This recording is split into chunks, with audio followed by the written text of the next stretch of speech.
কারামন্ত্রী Chandranath সিংহর ED হেফাজত না জামিন, পিছিয়ে গেল শুনানি।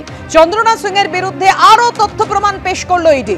বীরভূমে জমির কথা উল্লেখ করে তথ্য প্রমাণ পেশ কেন্দ্রীয় এজেন্সি। ইডির এই তথ্য প্রমাণ পেশের পর কারামন্ত্রীর আইনজীবী তিনি সময় চেয়েছেন।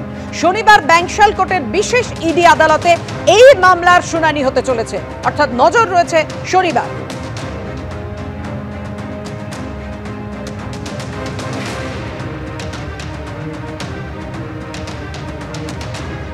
কারামন্ত্রী চন্দ্রনাথ সিংহ, তার বিরুদ্ধে কি অভিযোগ এনেছে ইডি? একেবারে 12,72,00,000 টাকা বেআইনি আর্থিক লেনদেন হয়েছে, এমনটাই কিন্তু নথিপত্র সহ চার্জশিট দিয়ে ইডি দাবি করেছে। তবে শুধুমাত্র চন্দ্রনাথ সিনহাই নন, তার স্ত্রী এবং ছেলের নামেও আয়ের সঙ্গে সঙ্গতিহীন লক্ষ লক্ষ টাকা লেনদেনের হদিশ মিলেছে বলে ইডির দাবি। সম্প্রতি প্রাথমিক নিয়োগ দুর্নীতি মামলায় বিচার ভবনে ইডির বিশেষ আদালতে চন্দ্রনাথ সিনহাকে অভিযুক্ত দায়ের করে ষষ্ঠ সাপ্লিমেন্টারি চার্জশিট জমা দিয়েছে এনফোর্সমেন্ট ডিরেক্টরেট। ওই মামলায় চন্দ্রনাথ 55তম অভিযুক্ত বলে চার্জশিটে উল্লেখ করা হয়েছে। চার্জশিটের 38 নম্বর পাতার 11 নম্বর পয়েন্টে লেখা হয়েছে, চন্দ্রনাথ সিনহা এবং তার স্ত্রী কুন্তলা সিনহার নামে থাকা ইন্ডিয়ান ব্যাংকের জয়েন্ট অ্যাকাউন্টে 2016-র 18ই জানুয়ারি থেকে 2019-এর 18ই নভেম্বরের মধ্যে 1,18,00,000 টাকা নগদ জমা পড়ে। সেই অ্যাকাউন্টে জমা নগদের উৎস জানাতে বলা হয়েছিল। উত্তরে তিনি জানান, এই নগদ টাকা তার এলাকায় সম্পত্তি লেনদেনের কমিশন বা দালালি থেকে আয়, কিন্তু তিনি তার ইনকাম ট্যাক্স রিটার্নে সম্পত্তির লেনদেনের জন্য পাওয়া কমিশন বা ব্রোকারেজ থেকেই আয় বলে উল্লেখ করেননি।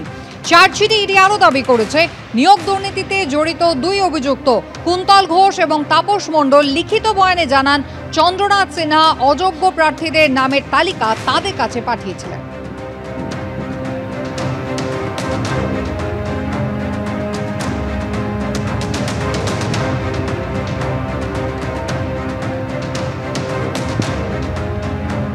কেন্দ্রীয় শিক্ষা প্রতিমন্ত্রী সুকান্ত মজুমদার তিনি কিন্তু দাবি করেছেন যে তার সমস্ত পারিবারিক আয় পুরোটাই কিন্তু বেআইনি। চন্দ্রনাথ সিনহার নাম তো আসবে, এটা অত্যন্ত স্বাভাবিক। তো আমরা জানি, কারণ তৃণমূল কংগ্রেসের বহু নেতা মন্ত্রী এই দুর্নীতির সাথে যুক্ত। তাদের মধ্যে অনেকেই প্রমাণের অভাবে ছাড়া পেয়ে গেছে, অনেকের নাম হয়তো আসেনি এখনো, ভবিষ্যতে হয়তো আসবে। তো চন্দ্রনাথ সিনহার নাম এসে গেছে। চন্দ্রনাথ সিনহাকে সবাই চাদু নামে চেনে, চাদুদা বলে। আমার ছোটবেলায় মিঠুন চক্রবর্তী সিনেমার গান শুনেছিলাম, ও চাদুরে দেখলে কেমন তুমি খেল, এবার চাদুরে কেমন তুমি খেল দেখবে চাদু। নিয়োগের দাবিতে বিক্ষোভ মাদ্রাসার চাকরি প্রার্থীদের। সল্টলেক করুণাময়ীতে বিক্ষোভ দেখাচ্ছেন মাদ্রাসার SLST চাকরি প্রার্থীরা।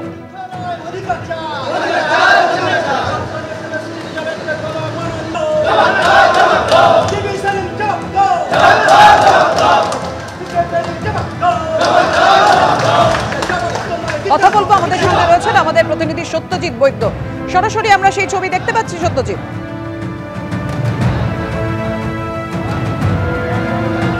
দেখো কুসুমিতা, তোমাকে প্রথমেই দেখাবো যে এখানে এই মুহূর্তে করুণাময়ী থেকে যে মিছিল শুরু হয়েছিল, সেই মিছিল এই মুহূর্তে কিন্তু বিকাশ ভবনের উল্টো দিক অবধি পৌঁছেছে। বৃষ্টি উপেক্ষা করে চাকরি প্রার্থীরা তারা মিছিল করে এসছেন এবং তুমি দেখতে পাচ্ছ এই মুহূর্তে পুলিশ এখানে আটকে দিয়েছে।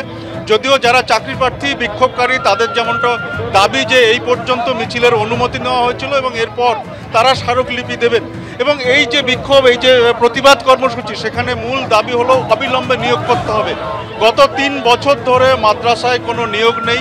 2023 সালে যারা পরীক্ষা দিয়েছিলেন তাদেরও এখনো পর্যন্ত নিয়োগ নেই এবং এই নিয়ে বারবার সরকারকে এবং বিকাশ ভবনে বারবার জানানোর পরেও কোনো সুরাহা হয়নি, যে কারণে ফের তারা পথে নেমেছেন।